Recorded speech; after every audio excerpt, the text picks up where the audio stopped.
बुद्ध अपने शिष्यों को दे रहे थे उपदेश। तभी एक व्यक्ति को बुद्ध की बातें अच्छी नहीं लगीं। वह उठा और बुद्ध का अपमान कर दिया। बुरी बातों को बार बार याद करने से हमारी परेशानियां बढ़ती हैं, मन अशांत होता है। इसीलिए दुख देने वाली बातों को भूलकर आगे बढ़ना चाहिए। इस संबंध में गौतम बुद्ध का एक प्रसंग प्रचलित है। गौतम बुद्ध अलग अलग क्षेत्रों में भ्रमण करते और अपने शिष्यों को उपदेश देते थे। एक गांव में वे उपदेश दे रहे थे। बुद्ध ने कहा कि क्रोध ऐसी अग्नि है जिसमें क्रोध करने वाला खुद भी जलता है और दूसरों को भी जलाता है। बुद्ध के प्रवचन सुनने के लिए बड़ी संख्या में लोग वहां बैठे थे।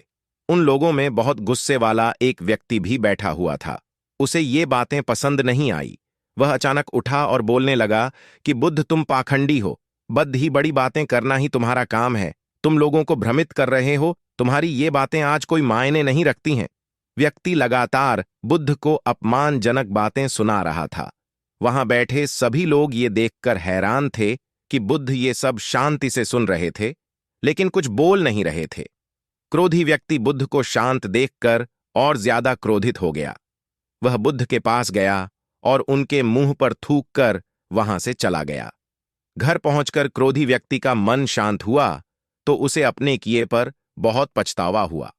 वह बुद्ध से क्षमा मांगने पहुंचा, लेकिन उस गांव से बुद्ध पड़ोस के गांव के लिए निकल चुके थे। वह व्यक्ति बुद्ध को खोजते हुए दूसरे गांव में पहुंच गया। वहां व्यक्ति को जैसे ही बुद्ध दिखाई दिए, वह उनके चरणों में गिर गया और क्षमा मांगने लगा। बुद्ध ने उस व्यक्ति से पूछा, तुम कौन हो और क्षमा क्यों मांग रहे हो? उस व्यक्ति ने कहा, क्या आप भूल गए?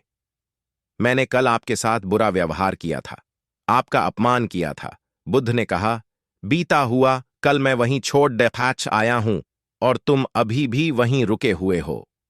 तुम्हें गलती पर पछतावा है, तुमने पश्चाताप कर लिया। अब तुम निष्पाप हो गए हो। बुरी बातें याद करते रहने से हमारा आज बर्बाद हो जाता है। इस आदत की वजह से भविष्य भी बिगड़ सकता है।